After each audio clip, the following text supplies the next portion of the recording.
Hello and welcome to the Week in Review, where we recap headlines on the Western Slope this past week. I'm Chad Roderick. We start with the topic of acetaminophen, or as it's better known, Tylenol. The drug is at the center of a growing controversy. President Donald Trump claiming this week that the drug could increase the risk of autism when taken during pregnancy. Marge Tobin found out what medical experts are saying. Tylenol is one of the most widely used medications, but now it is under the microscope. On September 22nd, President Trump claims that taking acetaminophen while pregnant could cause autism in children. The comment reignited public debate and sent many looking for answers. I spoke with Dr. Tobin, Chief Medical Officer at Community Hospital, to learn more. There's evidence that some would argue that fever in itself can be a cause. Now we're debating whether Tylenol plays into that in any role. The challenge is we use Tylenol to treat fever. I also spoke with Dr. Rebecca Jackson, a nationally recognized brain health expert, about what the research says. Absolutely, there are some studies that can point to a correlation and studies that don't, but we need to be very careful to understand that there's more to it than simply does something cause it, yes or no, that there's many combinations of factors that can have an influence. Doctors emphasize that while studies have raised concerns, acetaminophen is still widely recommended when used correctly. I think everyday use outside of pregnancy, it's a relatively safe drug in the amounts that are directed on the bottles. It can be a dangerous drug in overdose or taking too much of it. So I think people have to be very cognizant of how much of it they're taking. But Dr. Jackson says the conversation shouldn't stop at one medication. She's advocating for a broader look at children's health and a shift in focus. Having a national focus on children's health and wellness is so important right now. We're seeing escalating rates of autism, ADHD, anxiety, and what we know is a common factor in all of those conditions is the brain. And we're not spending enough time talking about the importance of brain health and development. Both experts say if you're pregnant and unsure about using any medication, the best first step is to speak directly with your healthcare provider. Like everything, you need to have an in-depth conversation with your physician before making any medical decisions for yourself. Marge Tobin, Fox 4 News. In other news, contentious conversations and debates surrounding autism have captured the nation's attention. But how are these discussions affecting those with autism and their families? Ariana Boss spoke to two mothers of autistic children to find out how the ongoing national discussions are affecting their lives. If you've met one person with autism, you've met one person with autism. They're all different. It's very scary to have it demonized or have it considered something bad when there are a lot of good pieces too, and it's not just horrible.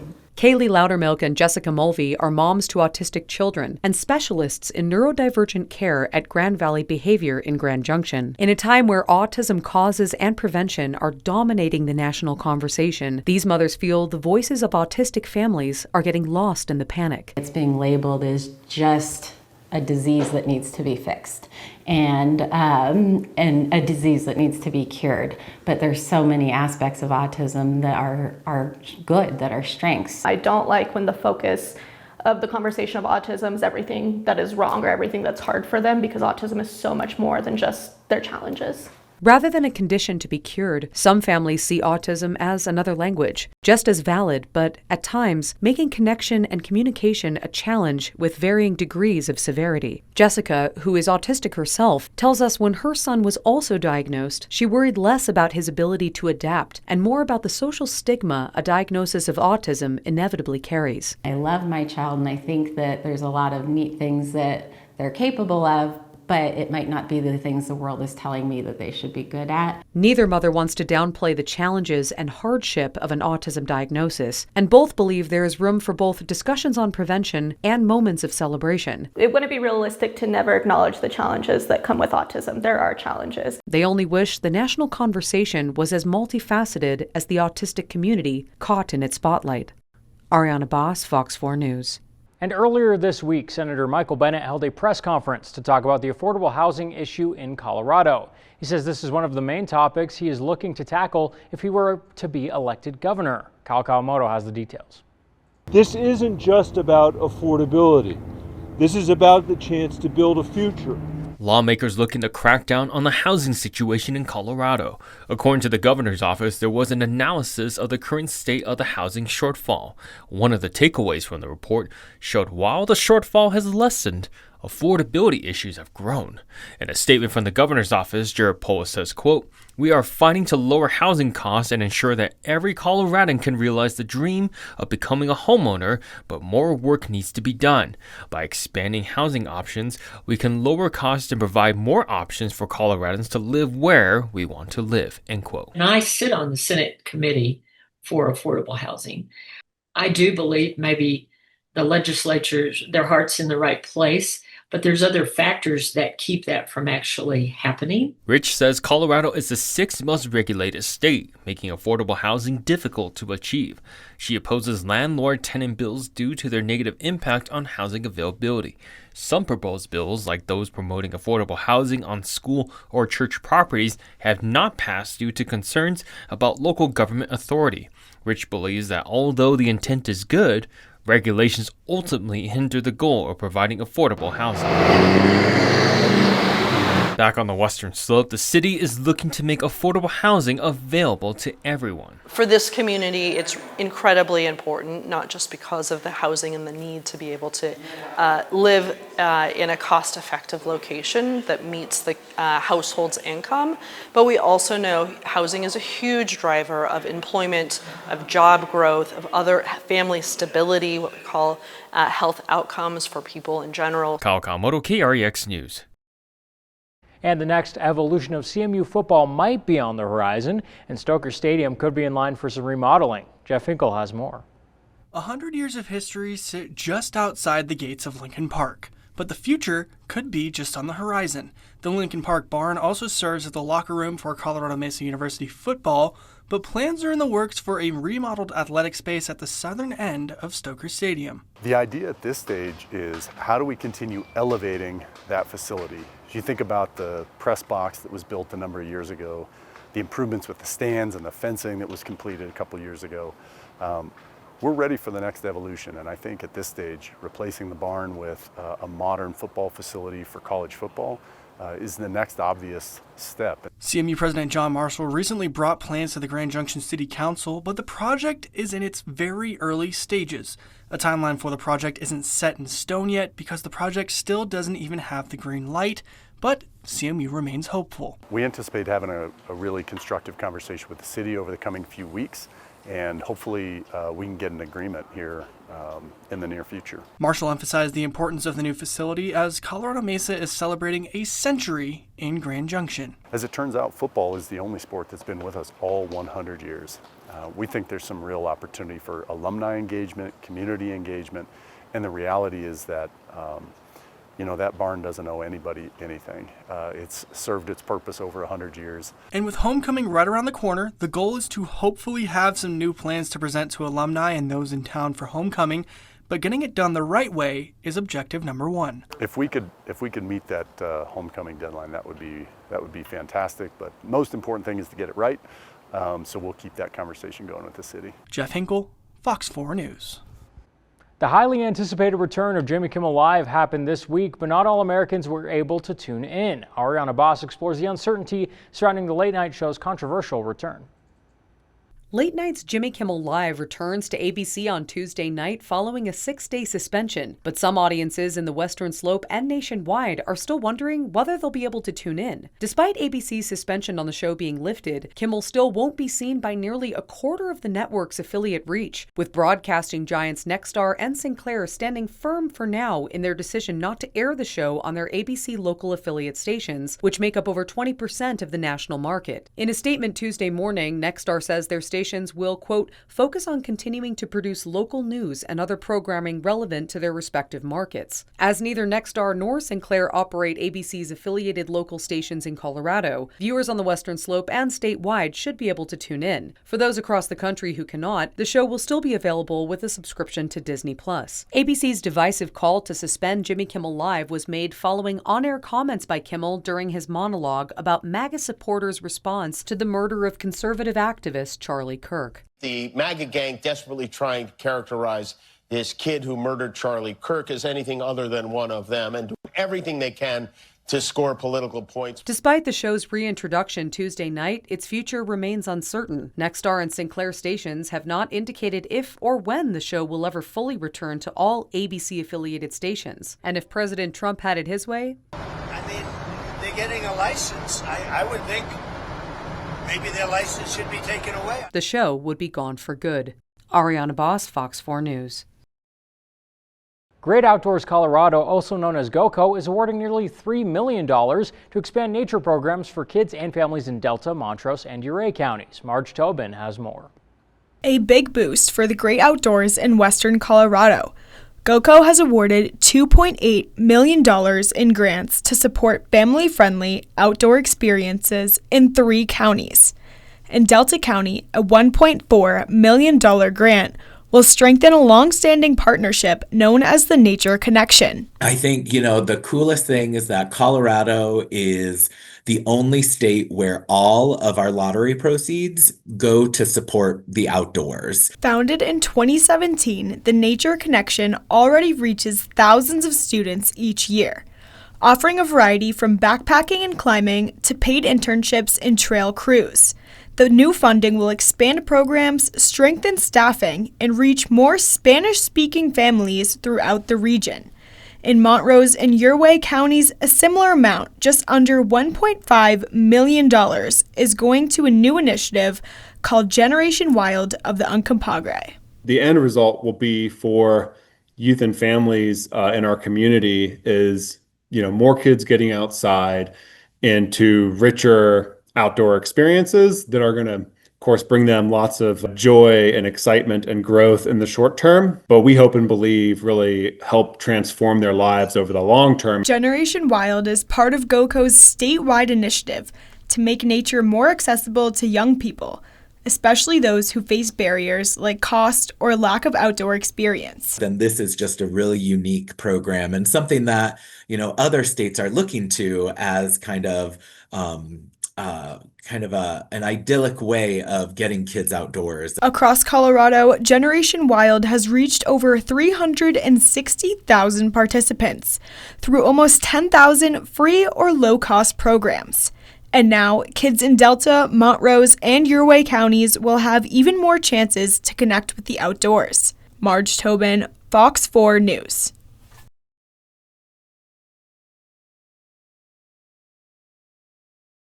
With the new year comes new toys. Kyle Kawamoto has more on what you can lift your winter spirits this upcoming winter. I'm here by Powderhorn Mountain Resort. If you take a look right behind me and step out of the way, basically all along the mountainside, you can see those are aspen trees that are changing color. But that's not the only thing that's going to be changing here on the Grand Mesa. You normally see this hillside like this, but the Mesa will be looking to have a blanket of snow right around the corner. The cool thing for snowboarders and skiers, Powderhorn Mountain Resort will be getting some new equipment heading into the 2026-27 snow year. It's certainly one of the older lifts in Colorado. I don't think it's the oldest, but it's pretty close. It's certainly one of the longest for a fixed grip lift. It's just under 7,000 feet of length, so that's quite the ride. 14 and a half minutes, best case scenario. Officials state a new lift will be installed with a minimum land disturbance, improving skier flow and travel time. Right behind me is the West End Double Chairlift, and these babies have been here since 1972. And officials tell me it is time for change. And it's approaching the end of its usable life. It's hard to source parts for something of that age, and we oftentimes have to make our own. The Oak Camp chairlift from Snowmass will be refurbished by Lightner Poma of America. The new lift, named Wild West Express, is set to begin construction in summer of 2026 and then opening in December, while pending approval from the U.S. Forest Service. And the project is part of a wider set of improvements, including a new cafe and parking. This lift services almost half of Powderhorn's terrain, which is mostly intermediate and advanced. Getting the new chairlift is just a bonus going into the new ski year, as the resort is celebrating 60 years of being open on the western slope. We'll have a little bit of a kickoff or a send-off party, I should say, for the old lift. We'll call Last Chair, and we'll begin dismantling the existing lift in the spring. Now, as a reminder, this project is looked to be finished by the beginning of the 2026-27 snow season. Reporting on the Grand Mesa, Kyle Kawamoto, Fox 4 News. And the Mesa County Workforce Center opened its doors to the public to check out all of the services they offer today on Wednesday. Jeff Hinkle has more. The Mesa County Workforce Center is a lot more than just a place to find a job, and they proved that on Wednesday morning as they held an open house for the community to see just what they're all about. We consider ourselves a one-stop, so if somebody walks in the door, we're going to get them connected with a resume, some mock interviewing help, job searching. We have lots of resources. We also have programs in place to help people who have some sort of barrier to employment overcome that barrier so that employment is a goal that they can obtain. Anything from helping to build a resume to general education studies, job interviews, and more. The center can help you get started in whatever phase of job searching you're in. We have a job for everyone. If you want to come in, we have free resources and people who are available to help you do job searching one-on-one, to help you look at the labor market, even create Connecting Colorado accounts that we use for the job searching. The open house is in preparation for the Workforce Center's job fair a week from tomorrow on October 2nd. Mesa County's Employment Services Supervisor Tabby Britt describes it as kind of a culminating event for Workforce Development Month. We've been doing a series of workshops leading up to the job fair to make sure our community is prepared to go land the job that they want. Jeff Hinkle, Fox 4 News. That job fair is open to the public and free to attend. It'll be at the Workforce Center on 29 and a half Road from 1 to 4 p.m. In other news, TEDx Grand Junction is this weekend. Ryn Lewis spoke with some of the presenters to see what they've got in store for you.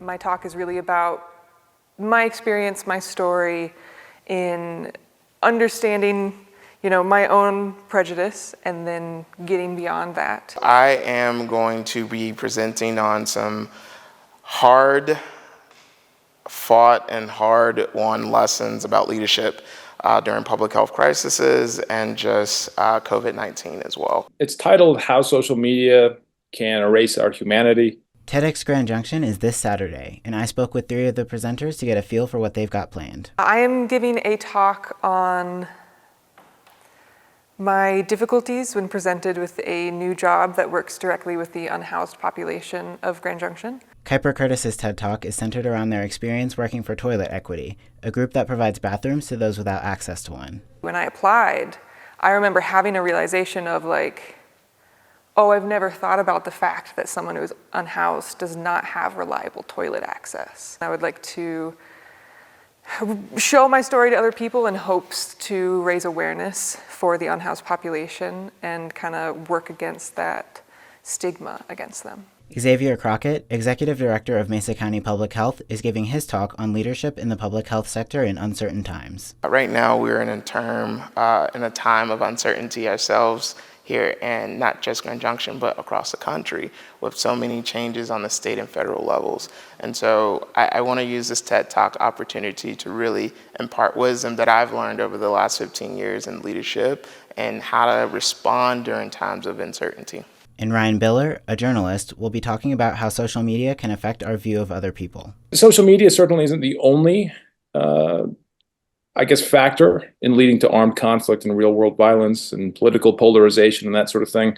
But it's one of the things that can help trap people in echo chambers and essentially erode our sense of empathy for other people. TEDx Grand Junction will be at the Art Center on 1803 North 7th Street starting at 9 a.m. Ryn Lewis, Fox 4 News. CMU hosted the very first Spark Summit, a leadership experience to help established businesses in Grand Junction grow. Marge Tobin attended the event and tells us more. On the Colorado Mesa campus, business leaders gathered for the first of its kind Spark Summit. The event's goal is to give practical tools to grow a business ranging from sales strategy and finance to new AI. There's so many great resources for businesses that are starting. But if you're already formed and you want new ways to disrupt your thinking, get new ideas, we notice typically those owners have to travel out of town. So we wanted to bring a conference that had high-level content that you would typically travel for, but bring it right here to Grand Junction. Coordinators Kristen Donahue and Bob Beaver, both local business coaches, created the event after hearing repeated concerns from local owners looking to scale but without resources. We want to see the business community here in Grand Junction continue to grow, continue to level up, and continue to be able to deliver great experiences. The summit featured national speakers, including AI expert and entrepreneur Susan Frew, who shared real-world case studies and tech tools designed for immediate use. My theory on implementing AI in a business is this. You need to go old school before you go new school. And that means mapping out all of your processes and procedures and seeing where AI may be able to assist rather than like bringing it in and taking over the whole company. Kristen explained the Spark Summit was built for interaction, connection, and implementation, giving Grand Junction business owners access to coaching and content usually reserved for big city conferences. We did this because we feel like our business owners deserve it, and also they need it. This is the kind of content that we should be talking about and disrupting our minds with. And based on Wednesday's turnout, organizers say there could be more in the future. We'd love to be able to continue to do an event like this on an annual basis that will really bring people together, not just only to learn, but to build relationships and build that sense of community, and business leaders and owners reaching out and helping each other through the process. Marge Tobin, Fox 4 News. In other news, a global architecture and engineering firm is growing on Colorado's western slope. HDR has officially opened a new office in downtown Grand Junction. Marge Tobin has the latest. HDR's new space at 202 Main Street is a big step for the firm, which already has a history of working in Mesa, Montrose, Pitkin, and several other Western Slope counties. The company's current local projects mainly have a focus on transportation and water infrastructure. HDR team members say the new office isn't just about location, it's about deepening connections. We're already here, we're already committed to the Mesa County area, Montrose, and beyond, of course, across the Western Slope. So we wanted to make sure that we had a place where everyone could gather, work together, share ideas, work across our teams for these projects. HDR's portfolio includes projects like the 32.5 Road and E Road improvements, which feature Mesa County's first roundabout and wastewater consulting in Grand Junction. The team says their expertise is in rural Colorado's unique needs. The infrastructure on the Western Slope is growing in need. As everyone has seen, our population is growing out here tremendously, and it's important for the local agencies to be able to provide the infrastructure that is needed. HDR is also contributing in water and wastewater planning. One of their key projects is with the Project 7 Water Authority in Montrose, a regional provider for multiple communities across western Colorado. Our goal is to support the great people that work at water utilities and make sure that they can do their job, which is getting water to every customer that's safe, that's consistent, and that the faucet always runs when you turn it on. HDR is now the on-call consultant for several counties across the Western Slope and plans to continue growing its team and services from its new Grand Junction office. Marge Tobin, Fox 4 News. In other news, Grand Junction Regional Airport just landed a multi-million-dollar federal grant, making a big impact on its runway project. The FAA has awarded the airport $38 million to start paving on its new runway, which brings this year's total federal funding to over $53 million. Construction started in 2018, and officials say the airport is now ahead of schedule, with the runway set to open in 2029 or possibly even sooner. $38 million is a huge amount of money in the program. So with that $38 million this year, we've been awarded over $53 million towards our runway project. That funding will be used to begin the paving portion of the new runway.